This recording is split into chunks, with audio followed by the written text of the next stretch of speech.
YouTube, what's the deal? It's time to get real with Jahira. It's time to get real with Jahira. YouTube, what's the deal? What's the deal? One love.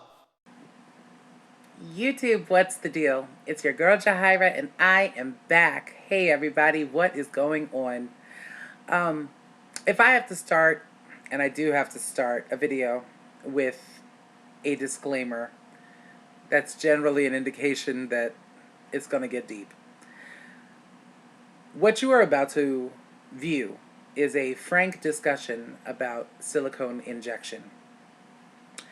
Silicone injection is fairly commonplace amongst trans women, particularly trans women of color, particularly younger trans women of color, and has gained popularity, gained notoriety due to the alleged enhancements of many music video dancers like Melissa Ford, due to the alleged enhancements of Nicki Minaj in the buttocks region. So it's gaining notoriety amongst genetic women, biological women. News outlets, news sources like Media Takeout and things of that nature constantly talk about things like butt shots and what have you. It's very popular. If you head down to Atlanta and take a look at the strippers down there, you'll know that many of them have been enhanced. However, silicone injection is illegal in the United States. It is legal in parts of Central and South America and abroad, but here it is illegal. And I am having this conversation with you, A, just to keep you abreast of what's been going on in my life, B, to let you know about my own experience with silicone and my own recent experience with silicone, and generally just to keep you informed. However, because the process of silicone injection remains illegal, all identifying details of the person who injected me and the location of where that person may be, any contact information for that person, I unfortunately cannot give out for fear of their prosecution. So with that being said, I hope you enjoy the video, and if you have any questions, inbox me. I'll see you real soon. Hold on. Okay, y'all. So I thought long and hard about how I was kind of going to start this video, and the actual telling of my personal story and everything like that. And I was really perplexed for a minute, but then I realized that the first thing I should start with is a vocab lesson, because this term is going to come up over and over and over again. In the LGBT, well, in the trans community, we refer to the injection of silicone into the face or body as getting pumped, and or pumping in terms of the verb. And the person who injects the silicone would be known as the pumper. So just bear that in mind. Just pumping and getting pumped, it all refers to the act of injecting silicone. Because I just know me, and I know that I'm going to be saying that over and over again, because that's so deeply ingrained in my vernacular. Anyway, I guess I should start at the beginning and say that years and years upon years ago, when dinosaurs roamed the earth, I had gotten my body pumped. I had had my hips and my buttocks pumped, years ago. And so that was never an issue for me. But what I'm referring to today, or on this particular video, is sort of my most recent tweak, so to speak, or recent procedure that I've had, which is to say that I, if you haven't noticed or don't know, I had my face and my lips pumped I had silicone injected into my face and lips. And the backstory to that is pretty simple.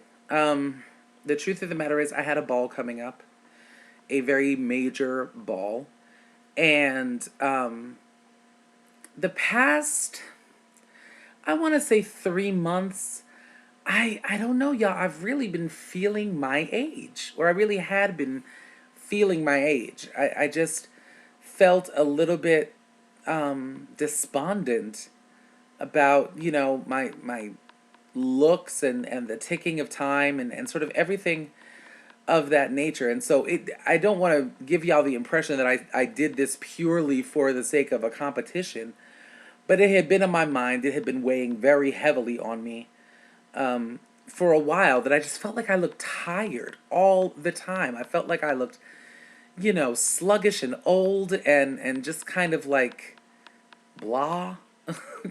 Not the most technical term in the world, but y'all see where I'm going with it. And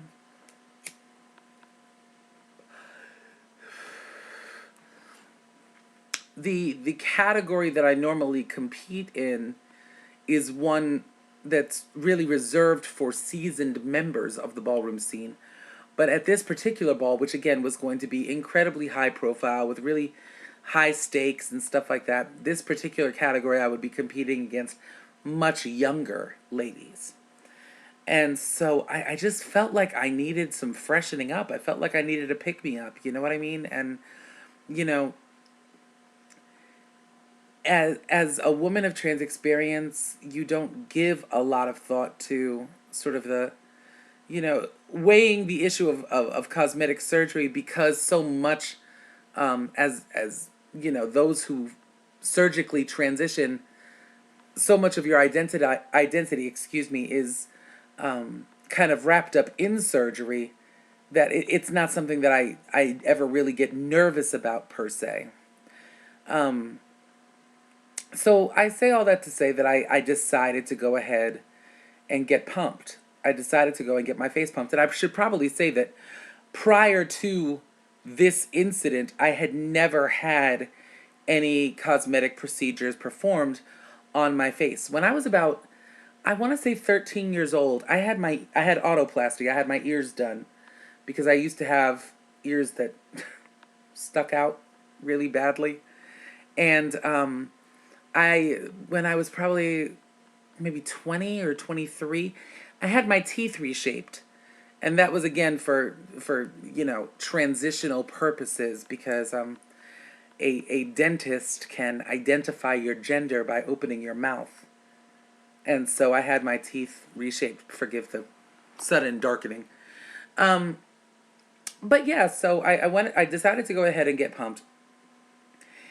And I'm making this video because it seems that all of these horror stories are coming to light now. These horrible botched jobs and botched procedures are coming to the surface, and everybody is very, very on edge about the process of silicone injection. And so I'm not necessarily going to counteract that. I don't think that I'd ever be able to, because there are some real monsters out there performing these kinds of procedures. I mean, thoroughly unqualified people. But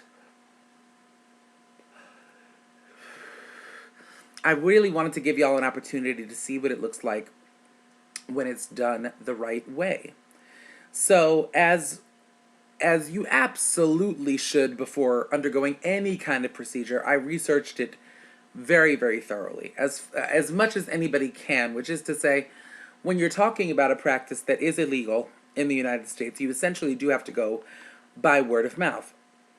Now, the person that pumped me all those years ago, and again, and just for the record, never have I ever had any issues with my hips or my backside or anything like that. But she's sort of in and out of the country now, and she's very exclusive and very difficult to get a hold of. And she was located a distance away from where I am. So she was kind of out of the question. But I had heard about the work of somebody else who was, rather closer to me, location-wise. And I'd heard about her work, and I'd heard that, she was very, like, professional, that she was very committed to her work, and that she normally is reserved for genetic women, for biological women. And that's normally who she works on. And that was very important to me because the aesthetic that I wanted to maintain was that of I mean, y'all know that I sort of pride myself on passability. You know what I mean? I pride myself on the fact that I don't um, cause a lot of confusion amongst people when they look at me. And so I hit her up, and we started talking, and I asked her, I think, about 300 questions, and she answered each and every one of them, which is so important. You've got to find somebody who is well versed and knowledgeable about what it is that they're doing. I let her know sort of what I was going for. You know what I mean? I've always been one of those people, even as far as my breast augmentation, I always wanted to, someone to say, wow, you have some nice breasts, rather than, wow, you've got some nice implants. You know what I mean? It's always been very, remaining natural looking as possible has always been the first priority for me. And so she was really accommodating. She totally got what it was that I was saying. And so we set up a time that I would go and see her. And so that time came, and I traveled to her location. And when I walked in, everything was just incredibly clean and beautiful decor and everything along those lines. She was very friendly. She was very personable. We sat and we talked, and you know what I mean. And then it kind of came time to get the job done. And y'all, I was so nervous. I mean, I was so my my left leg. I was sitting in a very high backed chair, but I mean, it was like high up, you know what I mean? Almost bar stool height type of thing, where you're kind of off the ground. And my left leg was shaking like a leaf. It was it was so bad. And so she came out with her equipment, which included the silicone that she would be using, which was medical grade silicone. I cannot stress the importance of medical grade silicone enough. This was not a fix a flat deal, y'all. It was not. You know what I mean? And so, and because I have somewhat of a a background, with my parents both being in the medical field, I read the labels, and I was able to see that it was legit. And she came out with her syringe, which was individually packaged and autoclaved and the whole 9 yards. And so, I mean, all of these things are super, super important. And she prepped herself, and she put on her gloves, and you know what I mean? So fast forward to, she's got the syringe in her hand, and she's coming towards my face, and I just said, "Stop! Wait! Can we pray?" But to her credit, this is how nervous I was. To her credit, she set the syringe down, she grabbed my hands, and we prayed together. And I went ahead and I did it. Now the pain factor, and so just to walk you through the process, the needle points of, and the syringe points of entry were on the apples of the cheeks, and then she steadily moved back along the ridge towards my hairline. And so all of this area was filled in on both sides. And then she went ahead and did the top lip and the bottom lip. Um, and I actually have some pictures that I'll show you right now of me when I was freshly, I was still sitting in the same chair that I had been pumped in. She took the pictures just as it had been, just as it was done, and you'll still be able to see some of the injection sites and some bruising and things like that. And you'll see how swollen I was. So hold on, I'll show you right now.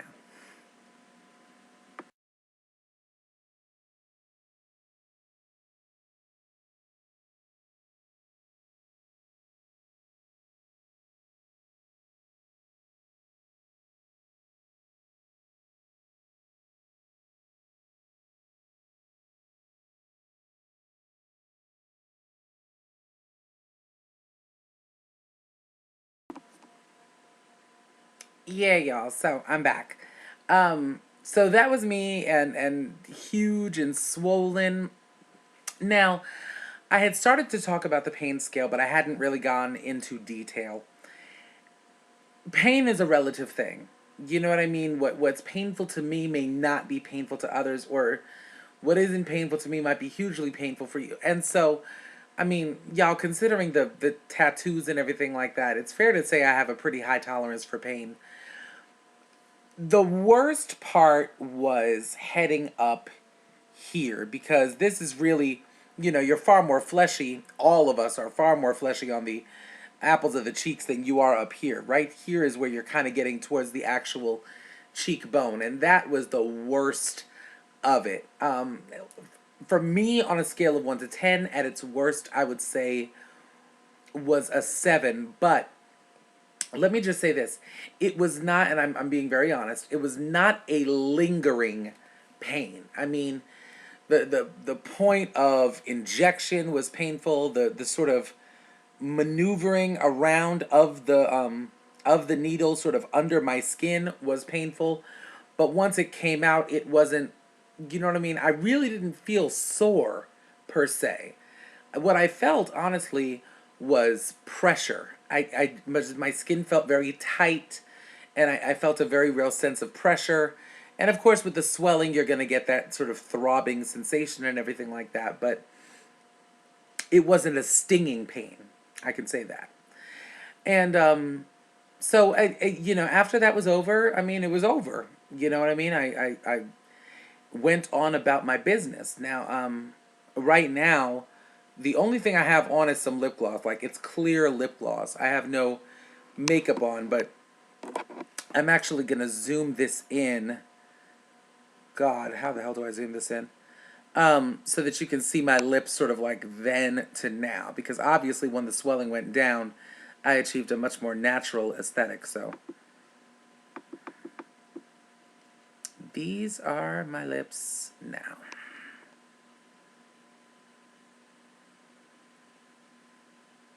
Yeah. So, and obviously, it's an instant gratification process. That's kind of the beauty of it.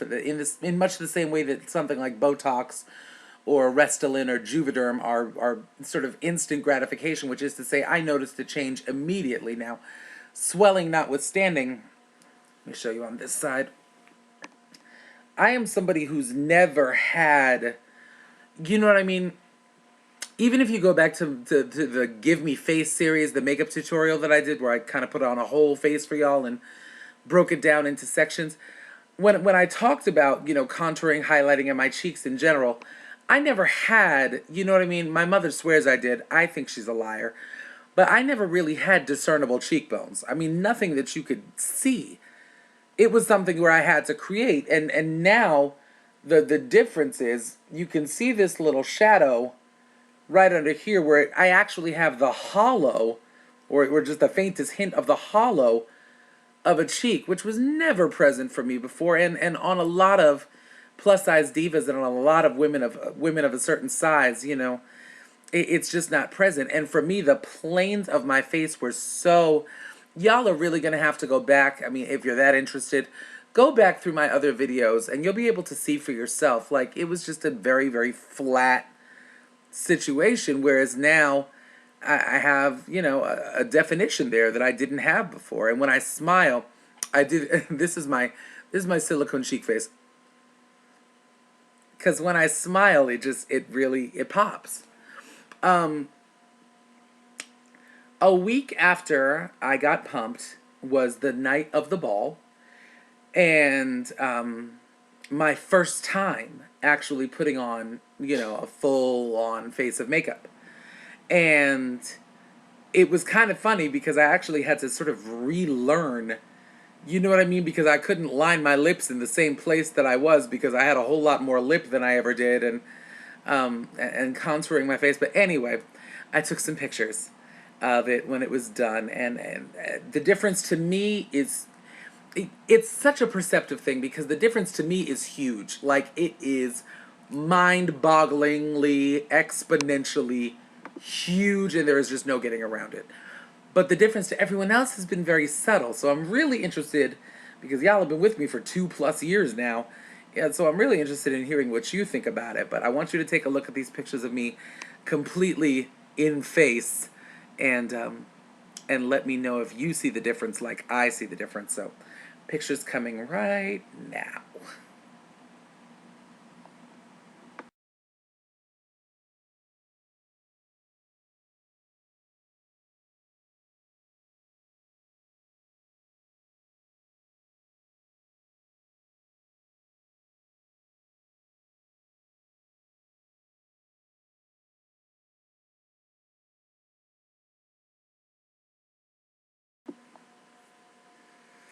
So there's the face.